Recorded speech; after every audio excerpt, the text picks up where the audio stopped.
안녕하세요. 강사 성다음입니다. 네, 힐링 명상 지도사 과정.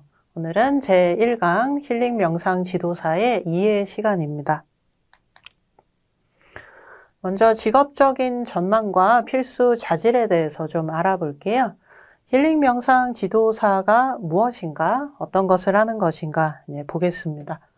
명상을 통해서 개인이 신체, 정서, 사고, 영적 차원의 전인적인 회복을 하고 성장을 하고 통합을 하고 삶 전반까지 건강한 변화를 일으킬 수 있도록 돕는 조력자다 이렇게 나와 있는데요. 그러니까 보통 명상을 하면 그냥 정신이 맑아지고 집중력이 좀 좋아지고 이런 정신적인 멘탈 케어 이런 부분만 생각을 쉽게 하죠. 근데 그게 아니라 명상을 이제 해보시면 아시겠지만 몸도 건강해지고 정서적인 것도 건강해지고 사고 그리고 영적인 차원까지 모두가 건강해져서 전인적으로 말 그대로 홀리스라고 하죠. 요것이 회복이 된다. 그리고 이렇게 좋게 긍정적으로 변화하는 것에도 단계가 있는데 회복, 성장, 통합 이렇게 쓰여 있습니다. 밑에 표를 보면서 보시면 처음에 예를 들어 내가 좀 정서적으로 좀 우울하다. 그러면 신체도 좀 이렇게 구부러지기가 쉽고 힘이 빠지겠죠. 여러 가지 섭식장애가 있기도 하고 사고적인 부분도 뭔가 삶의 태도가 굉장히 부정적으로 되면서 영적인 직관이나 통찰력도 떨어지게 됩니다. 그 외부와의 어떤 관계도 잘 못하겠죠. 그런 부분이 심할 때 마이너스일 때 원점으로 올려 이게 바로 회복. 그리고 원점 왔는데 좀 더 좋아졌으면 좋겠어. 플러스로 가는 거죠. 이게 성장. 그리고 이렇게 저렇게 해서 진짜 예를 들면 쉽게 말해 성인군자처럼 다 통합한다. 완성. 이렇게 되는 것이 통합이다. 이렇게 단계를 봅니다. 그래서 이 세 개 단계에 다 조력자로서 투입이 될 수 있다는 거예요. 물론 이제 의료적인 처치를 하고 보조적인 조력자가 되겠죠. 어쨌든 이렇게 해서 전인적으로 삶 전반까지 건강하게 사람이 살 수 있게 하는데 도움을 주는 역할이다. 이런 힐링 명상 지도사가 필요한가? 필요성이 커지고 있나? 이것을 보겠습니다. 우리가 코로나를 겪고 이후에 이제 굉장히 특징적인 현상이 정신보건 수요가 급증했습니다. 이게 뭐냐면 실제로 코로나 때문에 우울하거나 화가 막 생기고 그것도 있지만 예전에 내가 우울증이고 했는데 이걸 그냥 모르고 혹은 이걸 드러내면 안 돼 해서 약간 속으로 이렇게 비밀리에 해두고 있다가 그게 아니라 이거는 우울증이라고 이름을 붙일 수가 있고 이거는 병원에 가야 되는구나 라고 인식이 생긴 거예요. 그게 많아지니까 나도 우울증이에요. 나도 우울증이에요. 나도 공황이에요. 공황이에요. 이렇게 손을 들고 나오는 사람들이 많아져서 수요가 증가한 것도 있는 거죠. 그리고 이제 기후위기 시대에 살고 있죠. 그래서 옛날에는 웰빙이라는 말이 이제 한때 붐인 적이 있는데 한 사람이 잘 사는 게 문제가 아니다, 지금. 우리는 전 지구적인 차원에서 지구의 어떤 공동체의 한 요소, 구성원으로서 다 같이 잘 존재하는 걸 어떻게 해야 되나 고민을 해야 되는 시대에 왔다는 겁니다. 그래서 이제 이런 식의 정신보건도 그렇지만 지구 차원에서 잘 존재하는 거는 뭐지? 라고 탐구하는 분야가 뭐가 있을까요? 예를 들어 철학이나 이런 게 있을 건데 행위를 동반해서 하는 것은 명상입니다. 그래서 아까 봤던 그 표에서 영적인 차원까지 통합을 한다는 것은 이 영적인 차원은 일 개인의 차원을 넘어가는 부분이죠. 그래서 다른 지구 공동체 구성원들과 어떻게 교감을 하면서 잘 지낼 건가 그런 부분까지 다 생각을 하면서 목표를 잡고 가는 게 명상이라 이런 부분에서도 명상 지도사가 어떤 리더로서 역할을 할 수 있겠죠. 고령화 사회에 되고 있죠. 그래서 수명은 느는데 정년은 이제 앞당겨지고 할 일이 없고 근데 몸이 노쇠하고 그런데 기술은 발달해서 못 쫓아가겠고 굉장히 삶이 힘들어져서 우울증이 더 늘고 있고요. 예전에는 노인분들 어르신이라고 해서 뭔가 역할을 크게 했단 말이에요. 지혜의 어떤 담보로서. 근데 지금은 그게서 많이 벗어나고 있잖아요. 그래서 그런 것도 있고 이제 몸이 노쇠하는 것을 계속 눈으로 오랜 시간 봐야 돼요. 그것도 굉장히 우울해지게 합니다. 죽음을 앞두고 있고 이 시기에는 인생을 생애를 전체를 통합해야 되는 생애 주기에 이르는 건데 이걸 어떻게 하지? 예를 들어 상담, 심리 뭐 이런 쪽에서 이제 이런 걸 하는데 거기에 역시 명상도 하나의 보조 수단으로 도움을 줄 수 있습니다. 우리나라가 OECD 국가 중에 자살률이 1위다. 이거는 굉장히 아주 오래된 이 순위 변동이 없는 그런 상황이죠. 이것이 무엇을 나타내냐면 정신보건 영역의 안전불감증. 예를 들어 사람이 번아웃이 오기까지 그 전에 단계가 있었는데 그 부분을 나약한 소리 하지 마라, 참고 해라, 다 그렇다, 나 때는 안 그랬어, 이렇게 라떼 막 이런 소리를 하면서 꾹꾹 누르는 거죠. 그리고 이런 것이 힘들어서 어디다 얘기를 할 수 있는 게 있나? 창구도 없어.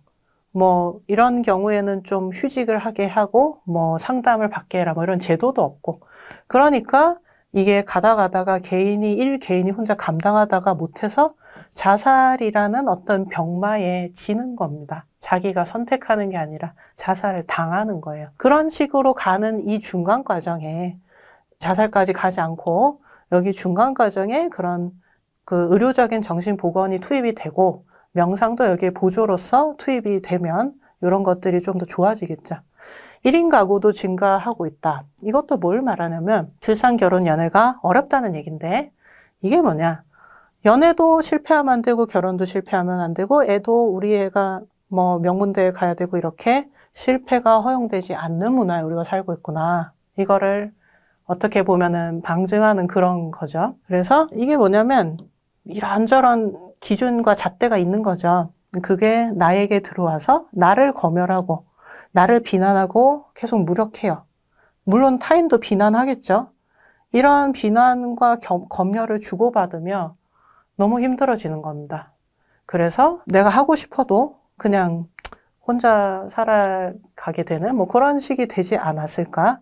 그러면 이제 정신보건 영역에서는 이 부분을 조금 케어를 해줄 수 있겠죠. 빨간 글씨 부분. 그래서 역시 상담치료, 신경정신과 의료적인 게 들어가고 이제 명상도 보조적으로 들어가서 할 수 있다. 자, 또 AI 시대를 우리는 살고 있습니다. AI뿐 아니라 기술이 굉장히 다 첨단으로 하루하루 다르게 발달을 하죠. 근데 의식의 발달하는 것은 굉장히 더딘 것 같습니다. 기술을 이용해서 굉장히 많은 범죄를 저지르고 있고 기후위기도 마찬가지고 여러 부분을 이렇게 볼 때 기술, 아주 뭔가 핵폭탄 단추 같은 굉장히 무서운 어떤 도구가 있는데 잘 쓰면 좋겠으나 이것을 쥐고 있는 사람은 의식이 어린아이 수준이다. 그래서 굉장히 위험한 상황이다. 자, 여기서 그러면 의식을 좀 키워주는 것은 누가 할 수 있을까? 우리 명상 지도사가 나서서 이제 이런 부분에 한 역할을 할 수 있겠죠. 그리고 이제 인간 박탈 현상이라는 건 뭐냐면 사람을 다 AI가 대체를 하게 될 거라고 하잖아요. 그러면 우리는 왜 존재할까? 이런 물음이 생깁니다. 여러 가지 뭔가 정신적인 철학적인 문제 상황에 놓이게 되죠. 그런 부분에서 또 이제 명상 지도사가 또 큰 역할을 할 수 있죠.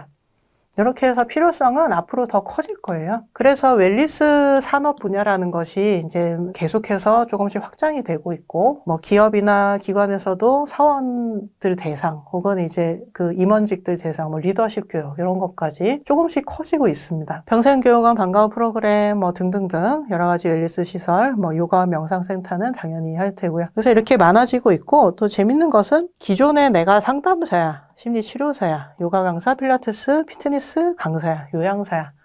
관련된 본업이 있어요. 근데 이 과정을 하시면 여기랑 되게 관련된 명상 스킬을 아주 잘 쓰실 수 있습니다. 그래서 조금 더 자기가 어떤 커리어적으로 메리트가 생겨요. 심리치료사인데 사람을 내담자를 좀 이완을 시켜야지 이제 그 다음에 활동을 할 수 있는 게 있단 말이죠. 근데 그때 약간 실제로 하십니다. 저도 이제 치료사 자격이 있는데 이거를 그냥 이렇게 하는 게 아니라 전문적으로 내가 명상 교수를 해. 그러면 좀 질이 달라지겠죠. 이런 식으로 시너지가 있을 거다. 자, 그러면 이제 어떤 자질을 갖춰야 될까요?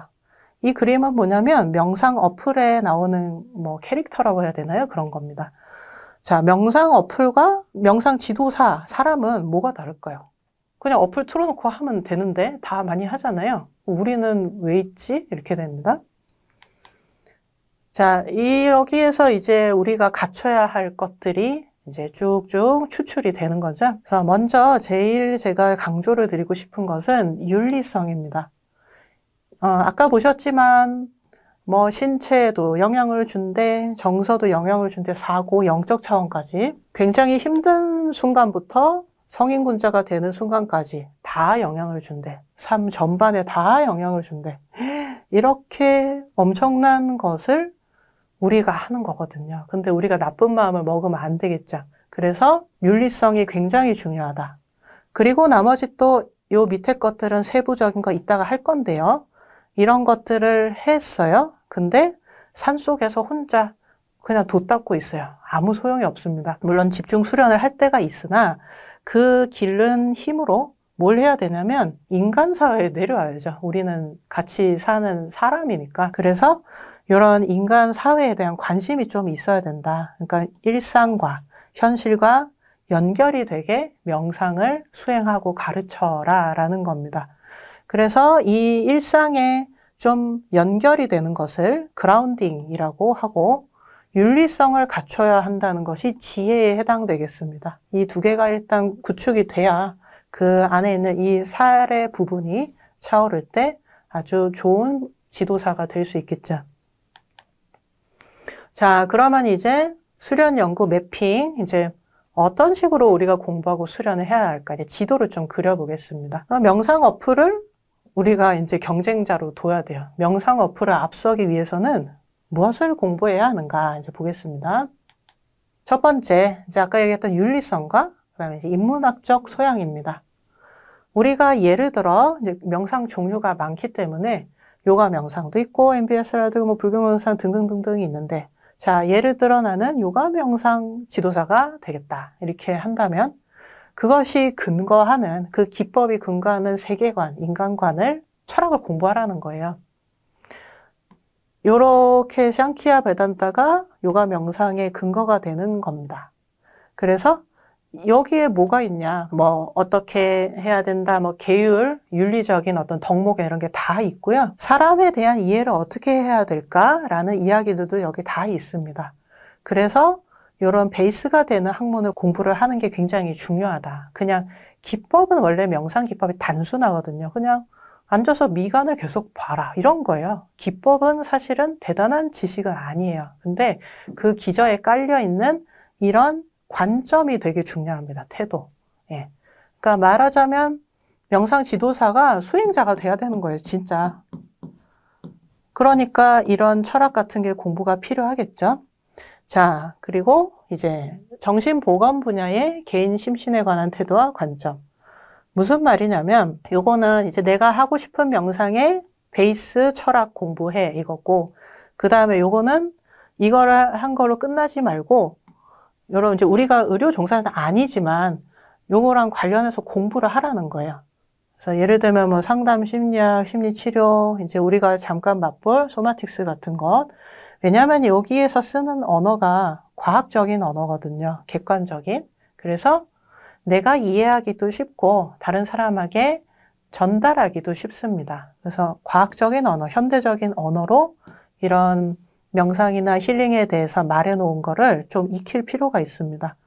그리고 윤리 중에서도 특히 이제 성윤리 공부를 좀 신경 써서 해야 하는 것이 이것은 성별을 떠나서 어떤 사람에 대해서 전인적으로 접근할 때 굉장히 조심을 해야겠죠. 내가 전인적으로 영향을 줄 수 있으니까. 그래서 나도 그냥 한 말인데 갑자기 성차별이 돼서 상처를 준다거나 뭐 나는 자세 잡아주려고 했는데 잘못해서 이 사람이 굉장히 불편하거나 그러면 안 되니까요. 그래서 이런 부분을 특히 주의해서 유념하고 공부를 하시면 좋겠다는 겁니다. 예술 문화적 감수성과 자연 친화 교감 능력 이런 거를 왜 하지? 왜 하냐면 아까 얘기했지만 명상 지도사는 본인이 진짜 수행자가 될 생각으로 나서야 돼요. 그러니까 자 수업을 할 때 뭐 명상 멘트 같은 게 써있는 걸 뭐 달달달 외워서 하고 그렇게 원래 하지 않습니다. 처음에도 외우는데 멘트가 어떻게 나오냐면 자, 내가 되게 좋은 사람이 돼요. 일단 좋은 사람이 됐어. 그럼 내가 명상을 해. 명상을 하고 있는 그 상태를 중계방송을 해요. 그러면 그게 멘트예요. 그러니까 이제 사람 되게 좋아 보이죠, 이분? 자, 지도사, 나 자체가 이꼬르 명상실이라는 마음으로 살아야 됩니다. 그리고 수업할 때 맞이를 해야 돼요. 그래서 내가 명상을 지도할 때 나도 명상을 해요. 손가락, 뭐 손목, 팔꿈치 느낌 하면서 나도 그 부분을 감각하면서 지도를 하고 말로 그 명칭을 내뱉는 겁니다. 그렇게 해서 나오는 게 바로 이제 명상 멘트고 명상 시간이 꾸려지는 건데, 자, 이렇게 하려면 수행을 하기도 하는데, 명상만 한다고 뭐 이렇게 막 좋은 사람이 될까? 밖에 사람하고 교감할 줄을 몰라. 그러면은 어떻게 해요? 그래서 이제 이런 넘어가서 영화도 보고 전시도 보고 책도 보고 사람들도 좀 만나서 재미있는 활동도 하고 산책도 하고 동물 식물도 기르고 봉사활동도 하고 이렇게 전반적으로 사람이 조금 쉽게 말하면 좋은 사람이 돼서 이해력도 있고 그래서 이제 수강자랑 피드백 해줄 때 좀 사람이 그릇이 커야 그 사람의 이야기도 좀 품어주고 할 거 아니에요? 그런 식의 공감도 잘하고 말 표현도 건강하게 좀 다채롭게 할 수 있는 그리고 생체 에너지 자체도 좋게 주파수가 좀 좋은 사람이라 바이브가 좋은 사람하고 있을 때 느낌이 좋고 편안해지잖아요. 그거와 마찬가지입니다. 그래서 이제 쉽게 말하면 좋은 사람이 되라는 거예요. 이제 거기에 도구로 이런 활동을 할 수 있습니다. 이 얘기입니다. 자, 당연히 성실한 수련 연구는 필수죠. 규칙적으로, 현실적으로 수련 계획을 세워서 하시고, 그리고 이제 조금 더 말씀드리고 싶은 거는 명상은 그냥 뭐 멘탈만 하는 게 아니라 했죠. 그래서 몸으로 하는 겁니다. 오래 앉아 있을 수 있는 몸, 자연스러운 곡선으로 서 있어야 되고, 몸 자체의 느낌을 계속 알아차리는 것도 명상이거든요. 그래서 몸 수련 좀 하시라는 거예요. 권투를 해도 좋으니까 몸 수련을 해라. 그리고 수련 일지를 써서 자기 모니터를 하고 그렇게 하다가 일정 기간마다 이제 선생님 찾아가서 슈퍼비전 받아야 돼요. 나 혼자 해서 엉뚱한 길로 가지 않게. 자, 이런 식으로 한다는 것은 질적 연구의 S라는 겁니다. 그러니까 막 이것저것 여러 가지 기법을 양적으로 많이 아는 것보다 하나의 기법을 제대로 알아서 충분히 진하게 경험하고 이런 일지까지 써가면서 이렇게 하는 게 훨씬 좋다. 그리고 이렇게 해서 명상을 일상으로 확장해라. 내가 설거지를 할 때도 명상을 하고 있고 이런 식이 되도록. 그리고 이제 말했듯이 인간 사회에 좀 관심을 갖고 그라운딩을 하시라는 거예요. 발을 이렇게 딛고 서서 저 위에 뜬구름 잡는 소리만 하는 게 아니라 명상을 해서 이게 쓸모가 있어야 될 거 아니에요. 사람이 사는데 행복하려고 하는 거니까. 이제 이런 마인드를 좀 다잡고 하셔야 됩니다. 안 그러면 그냥 저 세상으로 가는 그런 경우가 많아요. 너무 고립돼서. 그래서 명상 고립이 아니고 삶이에요. 그래서 일상에서 가져와서 쓸 수 있게. 물론 뭐 한 달 잠깐 무건수행 하겠다. 이렇게 해서 배터리 충전하듯이 힘을 기르는 거는 필요합니다. 근데 너무 거기 들어가서 안 나오면 안 된다는 거예요. 그래서 뭐 이런저런 뉴스도 보고 사람도 좀 만나고 그래야 서로 이해하면서 피드백도 하고 우리 수강생은 다 현실인이고 사회인이거든요. 근데 나 혼자 숲속 사람이 돼서 현실의 사람을 만났을 때 대화가 될까? 현실을 좀 알아야 한다. 그리고 이제 아까 얘기했듯이 저 세상으로 가는 분들 이제 뭔가 운전을 하는데 자기가 뭔가 어딘가에 몰입이 돼서 운전하고 분리가 돼요. 그런 식의 사람들도 예를 들어 이제 있다는 거죠. 그러면 그거는 장애예요. 좀 케어를 받아야 됩니다. 그래서 사는 것과 명상은 같이 가는 거예요. 이렇게. 아까 얘기했듯이 이제 객관적인 언어로 좀 얘기를 할 수 있고 명상을 설명할 수 있게 준비하라는 것도 이런 차원의 의미도 있습니다. 자, 그러면 이제 이런 것들을 이제 해야 한다. 근데 그 과정에서 우리 힐링 명상 지도사 과정이 어떤 역할을 해드릴 수 있는가를 말씀을 드릴게요. 일단은 기본적인 지식, 그러니까 무슨 명상인데 이게 어떻게 해서 치유가 된다. 뭐 이런 원리들 있죠. 그럼 뭐 해야 되는 덕목, 실습도 할 거고 교수법도 다 알려드립니다. 그래서 이제 이런 식으로 총 20강으로 되어 있고요. 이론이 14강, 실습을 6강을 준비를 했습니다. 근데 이제 특히 MBSR하고 요가 명상을 주로 할 거예요. 왜냐하면 얘네가 종교성이 적고 제일 많이 알려져 있거든요. 그래서 이제 이거를 하고 이제 여러 가지 요거를 방향타로 삼아서 다른 데 이제 또 가서 뭐 맛을 볼 수 있겠죠. 그래서 이제 자기가 좀 노선을 정할 수 있는 탐색 시간이다. 요약본을 본다. 명상 요약본을 본다. 이렇게 보시면 됩니다. 그래서 이제 이런 걸 위해서 또 과학적인 언어로 설명하는 게 필요하다 했으니까 근육학, 호흡, 신경생理이런 것도 이걸로 이제 명상이 왜 이렇게 좋은 거냐, 뭐 어떻게 하는 거다. 이거를 설명하고 소마틱스도 잠깐 체험하게 해드린다 했죠. 심리치료 차원에서 이렇게 또 보완을 합니다. 그래서 두 개의 약간 좀 객관적인 언어가 필요하기 때문에 이렇게 또 해드리고 뭐 제가 여러 가지 뭐 웰니스 리조트, 요가원 등등등 뭐 1대1, 뭐 1대 다 뭐 여러 가지 형태로 수업을 많이 해봐서 그런 노하우도 중간중간에 살짝 녹여서 수업을 해드릴 거예요. 그래서 이제 이런 식으로 뭔가 방향타처럼 가지고 이제 앞으로 계속 평생을 원래 공부를 해야 되니까 이제 그것을 어떻게 하시면 좋겠냐면 실기가 사실은 190%가 돼야 됩니다. 그러니까 얘기했듯이 명상 기법을 100개를 알아도 실습을 하나를 제대로 안 하면 아무 소용이 없어요. 그럼 그냥 명상 관련 학자가 되는 거지 명상 지도사 혹은 명상가는 아니거든요. 그러니까 하나의 명상이라도 주력해서 질적 연구를 열심히 하고 그래서 하나의 전문가가 되면 자 예를 들어 요가 명상이 내가 좀 깊게 팠어. 그러면 요거로 다 맥락이 비슷하거든요. 명상은. 그래서 불교 명상도 다시 공부할 수 있고 MBSR도 할 수 있고 해요. 하나의 뼈대가 서면 나머지는 그거랑 비교적으로 맥락 파악이 굉장히 용이합니다. 그래서 이제 이렇게 권유를 해드리고요. 자기가 수련을 열심히 하면 교수법은 자연스럽게 나온다. 아까 많이 말씀을 드렸죠. 그래서 그런 준비 과정이 요 20강이 되겠습니다. 자, 명상이 무엇인지 개념 잠깐 맛보기로 조금 하고 마칠 건데요. 명상이 뭐예요? 하고 이제 사람들이 물어보겠죠. 그러면 이제 뭐라고 대답할까요? 저는 제일 간단하고 쉽게 의식 집중 이렇게 얘기를 해요. 자, 의식을 망아지에 비교를 해보겠습니다. 망아지를 들판에 탁 풀어놓으면 집에 안 오겠죠. 막 돌아다니면서 막 모험을 하겠죠. 잘못하면 이제 위험한 데로 가겠죠. 의식도 생각하기 시작하면 한도 끝도 없고 계속 꼬리에 꼬리를 물고 가서 어디로 가냐면 부정적인 사고로 가기가 쉬워요, 원래. 의식이라는 게 생각이 길어지면 나쁜 생각으로 빠지기 쉽습니다. 그래서 돌아오게 하는 게 중요한데 자 근데 어디로 돌아올래? 깃발을 딱 꽂아줘서 일로 돌아와 하고 알려주는 게 명상이에요. 그래서 계속 깃발을 꽂고 돌아와라. 자, 병원에 가서 원인을 알 수 없을 때, 통증의 원인을 알 수 없을 때 이제 이런 이야기가 많습니다. 스트레스 때문에 그렇다. 많은 얘기죠. 근데 이제 어떻게 처방이 되겠어요? 스트레스를 받지 말라고 하는 이야기도 많이 하십니다.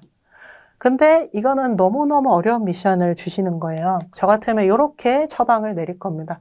스트레스 받으세요. 받고 그것을 알아차려라. 안 받을 수는 없어요. 받고 뒤에 알아차리면 돼요. 자, 사람 뇌 자체가 뭐를 하지 마 보다 뭐를 하라고 하는 게 더 쉽습니다. 코끼리를 1분 동안 생각하지 말아보세요 하면 코끼리만 계속 생각한다 하잖아요. 그거랑 똑같아요. 그래서 일단 자 외출을 막는 게 아니라 해. 자 망아지 풀어줘요. 가 하고 싶은 대로 가라. 근데 외출도 하고 돌아오기도 해라. 하라만 계속하는 거죠. 그래서 돌아오면 돼. 돌아오면 당근을 줍니다. 혼내지는 마세요. 왜냐하면 뭔가 겪은 거를 그대로 잠재의식, 무의식은 그거를 인풋하기 때문에 좋은 것만 좋은 거에 대해서 강화를 해주면 됩니다. 그래서 하면 계속 하면 이 망아지가 돌아가자 라고 할 때 내가 어디에 있지? 내가 예를 들어 이제 나쁜 생각만 뭐 오늘 아까 혼났는데 너무 열받는다. 치킨에 맥주나 먹을까? 이렇게 갔는데 예전 같으면 돌아오기가 없었어요. 그러니까 계속 가는 것밖에 없으니까 나중에서 에이 내가 저놈을 때리고 싶다까지 갈 수 있는 건데 치킨에서 끝날 수 있는 거죠. 왜냐하면 되돌아가면 깃발 꽂은 대로 되돌아가면 좋은 게 있거든요. 그래서 때리고 싶다 안 가고 치킨에서 멈춰서 돌아가요. 그러면 내가 어디까지 왔지? 치킨까지 왔구나. 내가 무슨 생각해서 여기까지 생각을 하게 되지? 거슬려서 되짚게 됩니다. 그래서 이제 그 동선도 알아차리고요. 내가 왜 이 지경까지 생각이 왔을까? 그래 다 알고 그리고 처음에는 치킨까지 가서 돌아왔다. 그 다음에는 아까 혼날 때 어깨가 너무 아팠어. 너무 어깨가 경직됐어. 뭐 여기서 다시 돌아올 수도 있고 빨리빨리 돌아옵니다. 자주 돌아옵니다. 그리고 이제 그 나쁜 생각의 꼬리를 무는 그거를 그러니까 외출을 아예 좀 자제를 하게 될 수도 있어요. 예, 이렇게 됩니다. 자, 그래서 오늘 첫 시간 명상 지도사의 직업적인 전망과 필수 자질 좀 알아봤고요. 그리고 이제 앞으로 어떻게 여러분이 공부하실지 매핑을 좀 하고 명상 개념에 대해서 간단하게 개관을 해봤습니다. 네, 이번 시간 내용은 여기까지고요. 다음 강에서 뵙겠습니다. 감사합니다.